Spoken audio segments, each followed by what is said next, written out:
YouTube channel bio बाबा। पिछले lecture में हमने सेलुलर रेस्पिरेशन का टॉपिक स्टार्ट किया था। अब वहां पे हमने देखा था कि हम रेस्पिरेशन को 3 अलग अलग स्टेप में फॉलो कर सकते हैं। हमारा पहला step glycolysis and then Krebs cycle and then ultimately electron transport system था। वहां पे हमने देखा था कि हमारा जो एम है रेस्पिरेशन का, तो हमारा एम क्या है, अल्टीमेटली एटीपी प्रोड्यूस करना। तो किस तरह से कोई सेल एटीपी प्रोड्यूस करता है ग्लूकोज को यूज करके, चलिए देखते हैं। ओके, तो आज का हमारा टॉपिक है ग्लाइकोलिसिस।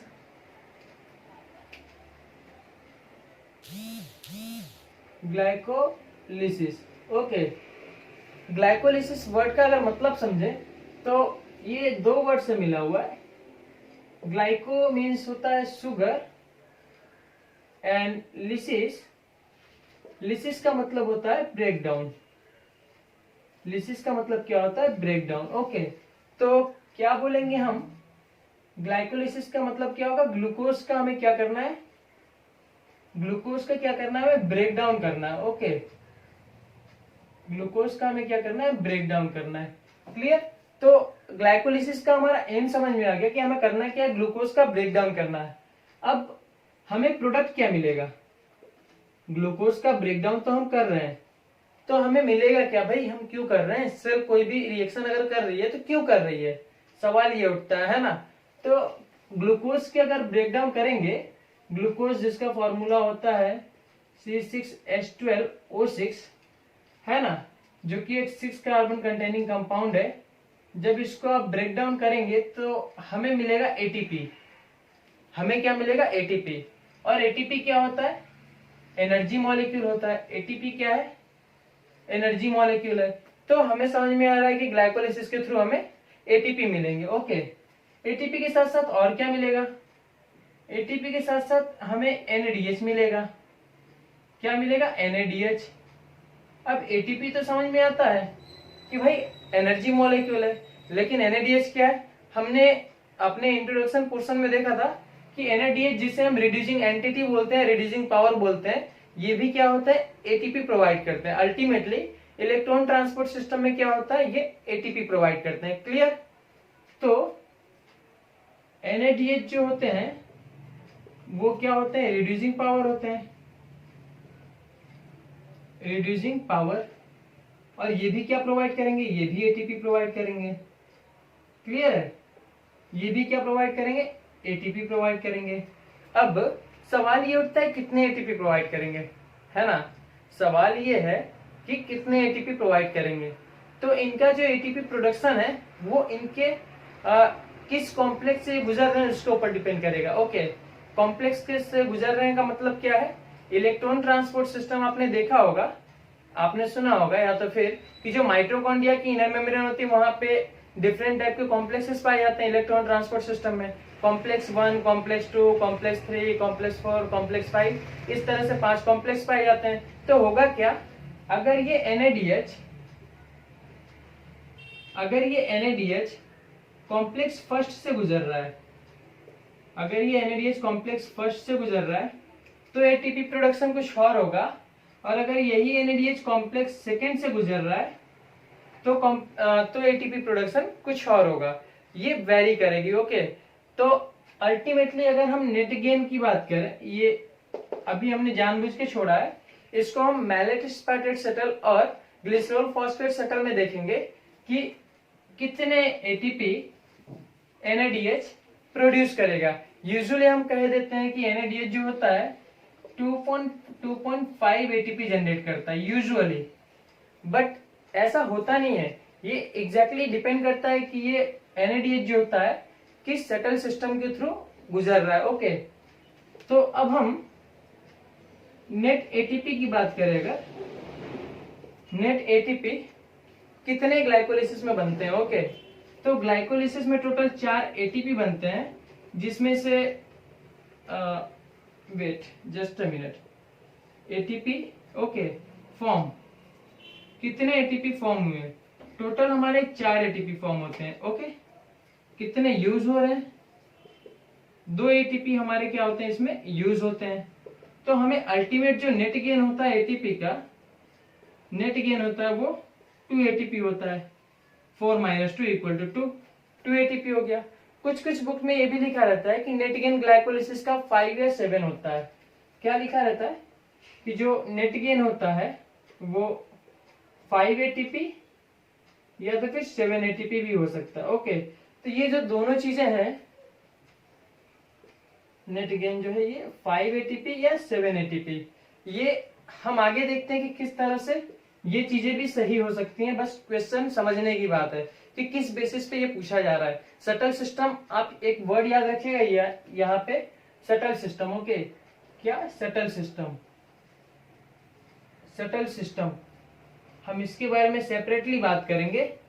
ओके, तो ये सारा खेल ऐसे होता है। अब हम बात करते हैं कि ग्लाइकोलिसिस शुरू कैसे होती है, कितने फेज में होती है और क्या क्या मेन स्टेप होते हैं। ओके, ये तो एक हमारा जनरल की पॉइंट थे या थंब पॉइंट थे जिसे याद रखना बहुत ही जरूरी होता है। ओके, तो चलिए शुरू करते हैं। इसे आप स्क्रीनशॉट ले सकते हैं, so I can erase it. Okay, so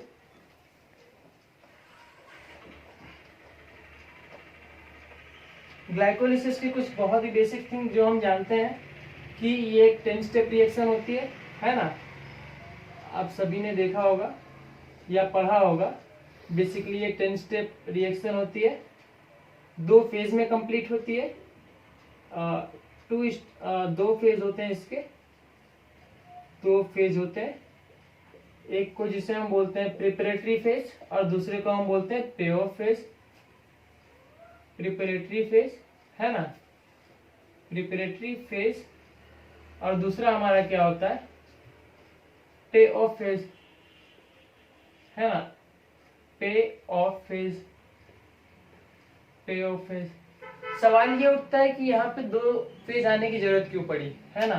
preparatory phase और पे ऑफ फेज से क्या मतलब है। प्रिपरेटरी फेज में जो होता है शुरू के 6 स्टेप होते हैं, सॉरी इनिशियल 5 स्टेप जो होते हैं, 5 स्टेप। ओके, इनिशियल 5 स्टेप जो होते हैं वो प्रिपरेटरी फेज के होते हैं, और फाइनल जो होते हैं इसके बाद यानी 6 से लेके जो 10 तक के होते हैं, है ना, वो पे ऑफ फेज के होंगे। Okay, 6 to 10 step. ओके, तो ये सारी चीजें होती हैं। तो चलिए देखते हैं कि ग्लाइकोलिसिस की एग्जैक्ट प्रोसेस जो होती है वो चलती कैसे है। ठीक, तो सबसे पहले हमें ग्लूकोज को लेना है, ग्लूकोज को लेना है। तो चलिए हम यहाँ पे ग्लूकोज को ले लेते हैं। ओके, ग्लूकोज हमने ले लिया, ग्लूकोज 6 कार्बन कंपाउंड है। ठीक, अब ग्लूकोज को क्या होगा, फर्स्ट स्टेप में क्या होता है, ग्लूकोज जो होता है वो किस में कन्वर्ट होता है। सेकेंड, इसको थोड़ा बोर्ड अभी कम पड़ जाएगा, इसको थोड़ा इधर से बनाना पड़ेगा मुझे। ग्लूकोज, ओके, हमने ग्लूकोज ले लिया। ग्लूकोज को हम क्या कर रहे हैं, ग्लूकोज 6 फॉस्फेट में कन्वर्ट कर रहे हैं। क्या कर रहे हैं, ग्लूकोज 6 फॉस्फेट में कन्वर्ट कर रहे हैं। ठीक, ग्लूकोज 6 फॉस्फेट में कन्वर्ट कर रहे हैं। ये सारे रिएक्शंस तो हो रहे हैं, तो क्यों हो रहे हैं इसे हम अभी समझने की कोशिश करते हैं। पहले स्टेप लिख देते हैं हम। ठीक है, ग्लूकोज 6 फॉस्फेट हो गया, फिर यहाँ पे आ जाएगा फ्रक्टोज 6 फॉस्फेट, फ्रक्टोज 6 फॉस्फेट, फिर fructose 1,6 bis phosphate, fructose 1,6 bis phosphate. Okay, फिर आएगा 3 फॉस्फो ग्लिसरॉल्डिहाइड। क्या होगा, 3 फॉस्फो ग्लिसरॉल्डिहाइड, और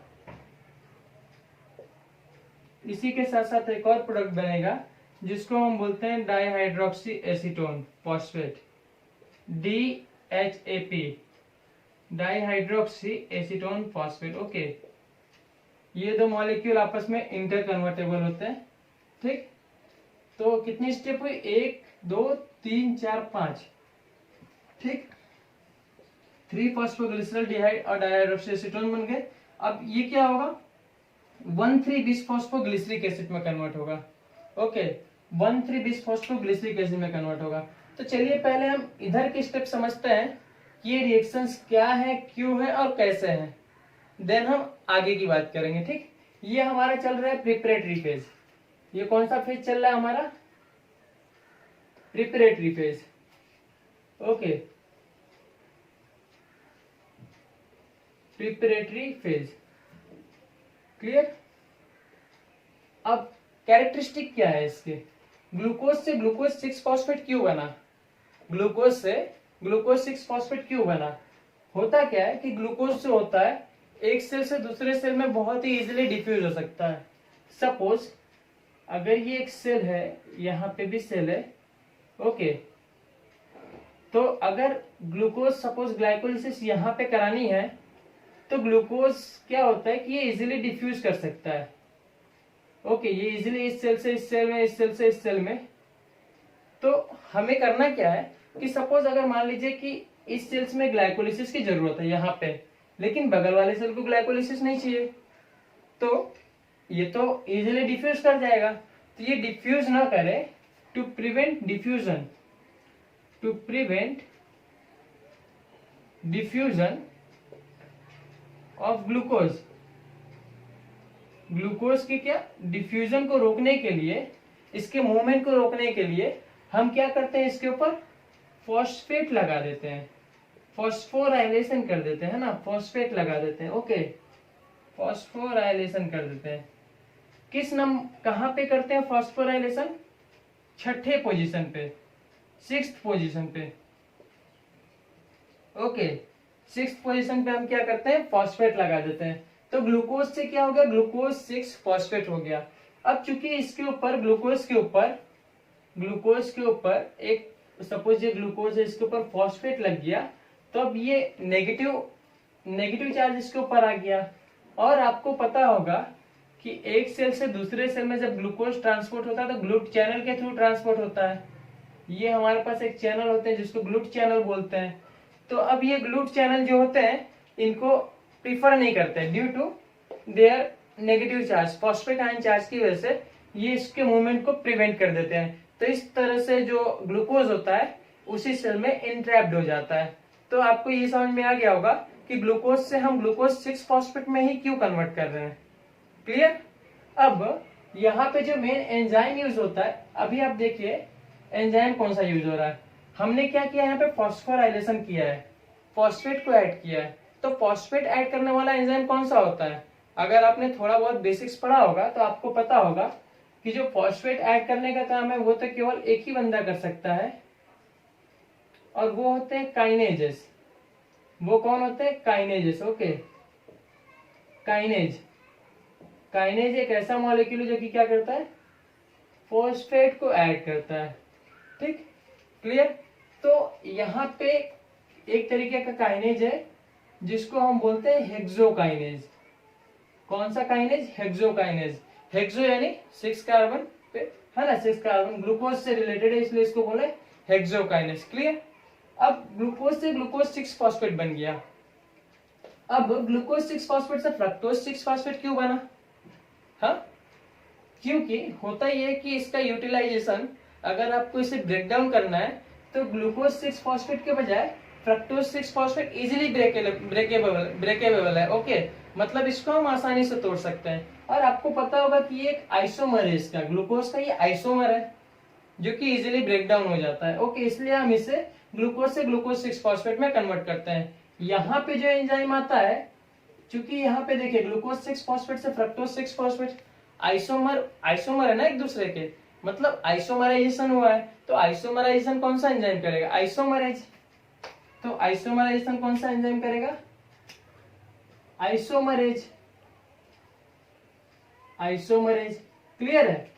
यहाँ पे एक और चीज है कि यहाँ पे मैग्नीशियम आयन का कंसेंट्रेशन रिक्वायर्ड होता है। Okay, magnesium ion as a cofactor काम करता है हेक्सोकाइनेज की एक्टिविटी को रेगुलेट करने के लिए। क्लियर, ये चीजें क्लियर हो गई।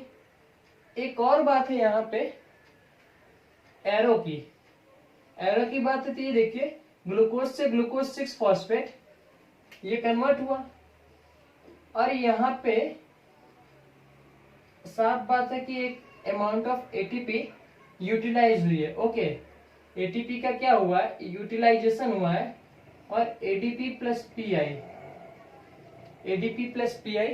ये दोनों मॉलिक्यूल में ये कन्वर्ट हो गया। ओके, एटीपी क्या हो गया, ब्रेक डाउन हो गया। क्लियर, एटीपी यहाँ पे ब्रेक डाउन हुआ तो ग्लूकोज से ग्लूकोज 6 फॉस्फेट आया। क्लियर, ये चीजें हो गई। अब एरो की बात करें तो ये एरो यूनिडायरेक्शनल ना होके बाई डायरेक्शनल होगा, यूनिडायरेक्शनल होके बाई डायरेक्शनल होगा। इसका क्या मतलब है बाई डायरेक्शनल का मतलब, ये जो रिएक्शन हो रही है ये रिवर्सिबल है। ये रिएक्शन क्या है, रिवर्सिबल है। आपको किसी भी रिएक्शन में दो तरह के एरो मिल सकते हैं, एक तो यूनिडायरेक्शनल हो सकता है, दूसरा बाई डायरेक्शनल हो सकता है। अगर यूनिडायरेक्शनल हो रहा है तो मतलब ये कि वहां पे एनर्जी लगानी पड़ रही है, मतलब जो रिएक्शन है वो एंडोथर्मिक है। क्यों, क्योंकि आप खुद ही देख सकते हैं, ये देखिए यहाँ पे एटीपी का यूज हुआ है और ये एरो सिंगल स्टेप है। मतलब ये कि ये एक फेवरेबल कंडीशन नहीं है। सेल एनर्जी इन्वेस्ट कर रहा है, सेल क्या कर रहा है, एनर्जी इन्वेस्ट कर रहा है, जिससे क्या हो, ग्लूकोज से ग्लूकोज 6 फॉस्फेट में कन्वर्ट हो। ठीक, तो जहां भी जो कोई भी रिएक्शन अगर एनर्जी के कॉस्ट में वो हो रही हो तो साफ बात है कि वो इतनी आसानी से रिवर्सिबल नहीं हो सकती। मतलब वापस अगर उसे कन्वर्ट करना है तो फिर से हमें अमाउंट ऑफ एनर्जी देना पड़ेगा। क्लियर, तो आपको ये एरो का मतलब समझ में आएगा, आपको ये पता चला कि हाँ ये यूनिडायरेक्शनल स्टेप है, यहाँ पे एनर्जी का यूटिलाइजेशन होता है, हेक्सोकाइनेज एंजाइम है, मैग्नीशियम 2 आयन है। क्लियर, ये सारी चीजें। अगला स्टेप ग्लूकोज 6 फॉस्फेट बन गया। हमने देखा ग्लूकोज से फ्रक्टोज 6 फॉस्फेट कैसे बना, फ्रक्टोज 6 फॉस्फेट। ओके, यहाँ पे जो एंजाइम था वो आइसोमरेज था। क्लियर, आइसोमराइजेशन हो गया। अब इसके बाद क्या है, फ्रक्टोज 6 फॉस्फेट जो है फ्रक्टोज 1,6 बिस फॉस्फेट बनना है। क्या बना, फ्रक्टोज 6 फॉस्फेट से फ्रक्टोज 1,6 बिस फॉस्फेट। अब ध्यान से देखिए, यहां तक में केवल एक ही एटीपी था, इस रिएक्शन में केवल एक ही एटीपी था, लेकिन यहाँ पे 1 और 6 दो जगह पे एटीपी आए हैं। तो साफ बात है कि यहाँ पे भी एक एटीपी यूज किया गया है। ओके, यहाँ पे भी एक एटीपी यूज किया गया है और अल्टीमेटली एक किस में कन्वर्ट हो गया, एडीपी प्लस पीआई में कन्वर्ट हो गया। ओके, एक एटीपी का यूज करके इसने भी। ठीक, क्लियर, दो बात समझ में आई। इस पूरे रिएक्शन में हमारे दो जगह एटीपी यूज हो रहा है, एक जगह फ्रक्टोज 6 फॉस्फेट से फ्रक्टोज 1,6 बिस फॉस्फेट में, ग्लूकोज से ग्लूकोज 6 फॉस्फेट में। क्लियर, अब फ्रक्टोज 1,6 बिस फॉस्फेट जो है 3 फॉस्फोग्लिसरॉल्डिहाइड में कन्वर्ट हो रहा है। ठीक, यहाँ पे जो एंजाइम यूज होता है उसको हम बोलते हैं एल्डोलेज, उसको हम क्या बोलते हैं, एल्डोलेज। क्लियर, उसको हम बोलते हैं एल्डोलेज। एल्डोलेज एंजाइम की प्रेजेंस में ये जो अभी तक हम ये सब कार्बन का नंबर अगर इसमें देखें तो ये भी एक 6 कार्बन कंपाउंड है, ये भी एक 6 कार्बन कंपाउंड है, ये भी एक 6 कार्बन कंपाउंड है, फ्रक्टोज ये भी 6 कार्बन है, लेकिन ग्लिसरॉल्डिहाइड 3 फॉस्फोग्लिसरॉल्डिहाइड और डाइहाइड्रोक्सी एसीटोन फॉस्फेट जो होते हैं वो 3 कार्बन कंपाउंड होते हैं। वो कैसे होते हैं, 3 कार्बन कंपाउंड होते हैं। ओके, तो 3 मिला के ये 6 कार्बन मॉलिक्यूल, ये दोनों आपस में इंटरकन्वर्टेबल होते हैं। Clear, fructose 1,6 phosphate 3 फॉस्फोग्लिसरॉल्डिहाइड। यहाँ पे जो एंजाइम यूज होता है इसको हम बोलते हैं triose phosphate isomerase, triose phosphate isomerase. Clear, और यहाँ पे भी हमने एक एंजाइम देखनी होगी, यहाँ पे जो एंजाइम यूज होता है उसको हम बोलते हैं फॉस्फोफ्रक्टोकाइनेज। नाम से बहुत इजी है, क्योंकि फ्रक्टोज 6 फॉस्फेट से फ्रक्टोज 1,6 बिस फॉस्फेट लगा और इसको हम बोल रहे हैं फॉस्फोफ्रक्टोकाइनेज, मतलब कि फ्रक्टोज पे कार्बन फ्रक्टोज पे फॉस्फेट लगाने वाला, इसलिए हम इसको बोल रहे हैं फॉस्फोफ्रक्टोकाइनेज। ओके, एल्डोलेज जो एंजाइम होते हैं वो किसी भी मॉलिक्यूल को स्प्लिट करने के काम में आते हैं, तो इसलिए यहाँ पे कहीं भी जहाँ पे एल्डोलेज आएगा तो एल्डोलेज जो होता है वो एल्डोल कंडेंसेशन का एक रिएक्शन होता है, उसको प्रोसीड करता है, जिसके थ्रू क्या होते हैं, ये दो मॉलिक्यूल्स क्या होते हैं, स्प्लिट कर जाते हैं। ओके, आपने एल्डोल कंडेंसेशन का नाम सुना होगा। ठीक, तो ये जो 6 कार्बन मॉलिक्यूल है ये 3 कार्बन के 2 मॉलिक्यूल में बट के डिवाइड हो गए। ओके, यहाँ पे क्या हो गया, फिर 3 फॉस्फोग्लिसरॉल्डिहाइड और डाइहाइड्रोक्सी एसीटोन फॉस्फेट बन गए, ट्रायोज फॉस्फेट आइसोमरेज है ना। देखिए 3 कार्बन का है, ट्रायोज फॉस्फेट है ना, दोनों में फॉस्फेट लगा हुआ है, 3 फॉस्फोग्लिसरॉल्डिहाइड डाइहाइड्रोक्सी एसीटोन फॉस्फेट, मतलब 3 कार्बन के ऐसे मॉलिक्यूल जिसके ऊपर फॉस्फेट लगा हुआ है उसका आइसोमराइजेशन हो रहा है। 3 कार्बन के ऐसे मॉलिक्यूल जिसके ऊपर फॉस्फेट लगा हुआ है उनका आइसोमराइजेशन हो रहा है, इसलिए इसको बोल रहे हैं triose phosphate isomerase. Clear? I think यहाँ की स्टेप आपको क्लियर हो गई होगी। ठीक है, ठीक। तो हाँ, बस इस लेक्चर में बस इतना ही। अगले लेक्चर में हम ये देखते हैं कि ये प्रिपरेटरी फेज थी। अगले लेक्चर में हम देखते हैं कि पे ऑफ फेज क्या होता है और उसमें किस तरह से फाइनली एटीपी का प्रोडक्शन होता है। Thank you, thanks for watching.